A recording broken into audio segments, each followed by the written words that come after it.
ధ్యాన ముద్రలో స్వయంభువుగా వెలిసిన శ్రీ ఆంజనేయ స్వామి అవతరించిన క్షేత్రమే హైదరాబాద్లోని కర్మన్ ఘాట్ హనుమాన్ ఆలయం. ఇది దేశంలోని అత్యంత అరుదైన ఆలయం. ఆధ్యాత్మిక రహస్యాలను, మరెన్నో మహత్యాలను ఇది కలిగి ఉంది. 1, 2 కాదు, ఎన్నో మహత్తుల నిలయమిది. భూత విముక్తి, రుణ విముక్తి, మహారోగ విముక్తి, సత్వర విజయం, సంతానాభివృద్ధికి ఈ ఆలయం ఎంతగానో ఉపకరిస్తుంది. ఈ ఆలయానికి ఎంతో చరిత్ర ఉంది. క్రీస్తు శకం 1148లో కాకతీయ సామ్రాజ్యాన్ని పరిపాలించే రెండో ప్రతాపరుద్రుడు వేటాడుతూ అలసిపోయి ఇక్కడ ఒక రాయిపై విశ్రమించాడట. కొద్దిసేపటికి ఇక లేనాయనా అంటూ స్వరం వినిపించటంతో రాజు కళ్ళు తెరిచి ఆ శబ్దం వచ్చిన చోట వెతకగా ధ్యానాంజనేయ స్వామి విగ్రహం లభ్యమైంది. పరమానంద భరితుడైన రాజు ఆ విగ్రహానికి పూజలు చేసి కోటకు తిరిగి వెళ్లిపోయాడు. ఆ రాత్రి కలలో స్వామివారు అతనికి ప్రత్యక్షమై తనకు ఆలయం నిర్మించమని ఆదేశించారట. స్వామి అనుజ్ఞ ప్రకారం ఆలయాన్ని నిర్మించినట్టు చారిత్రక ఆధారాలు తెలుపుతున్నాయి. స్వామివారిని అనంతరం కాకతీయ రాజులందరూ ఇష్టదైవంగా పూజించటంతో క్షేత్ర మహిమ అన్ని ప్రాంతాలకు వ్యాపించటంతో భక్తులు వేల సంఖ్యలో స్వామి దర్శనానికి వచ్చేవారు. ఇలా ఇక్కడి స్వామి శక్తి అంతటా పాకింది.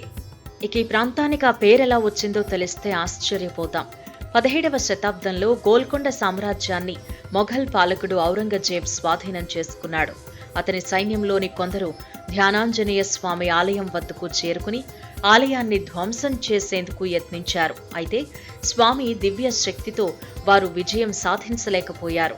ఈ విషయాన్ని తెలుసుకున్న ఔరంగజేబ్ స్వయంగా దాడికి దిగాడు. ఈ క్రమంలో ఆయన ఆలయం వద్దకు చేరుకోగా ఆలయం నుంచి పెద్ద స్వరంతో మందిర్ తోడ్నా హైతో పహలే తుమ్ కరో మన్ ఘట్ అంటే ఆలయాన్ని ధ్వంసం చేయాలనుకుంటే మనస్సును గట్టిగా చేసుకో అని వినిపించింది. దీంతో ఔరంగజేబ్ తనకు కనపడమని కోరగా తాటి చెట్టు కంటే ఎత్తైన స్వామి రూపం కనిపించటంతో అతను భీతిల్లి వెనుతిరిగాడు. కరో మన్ ఘట్ అన్న పేరే కర్మన్ ఘాట్ గా మారింది. స్వామివారి ఆలయంలో నిత్య పూజలు జరుగుతూ ఉంటాయి. రోజు వందలాది మంది భక్తులు స్వామివారి దర్శనం కోసం వస్తూ ఉంటారు. ఈ ఆలయ ప్రాంగణంలో పలు ఉపాలయాలను నిర్మించారు.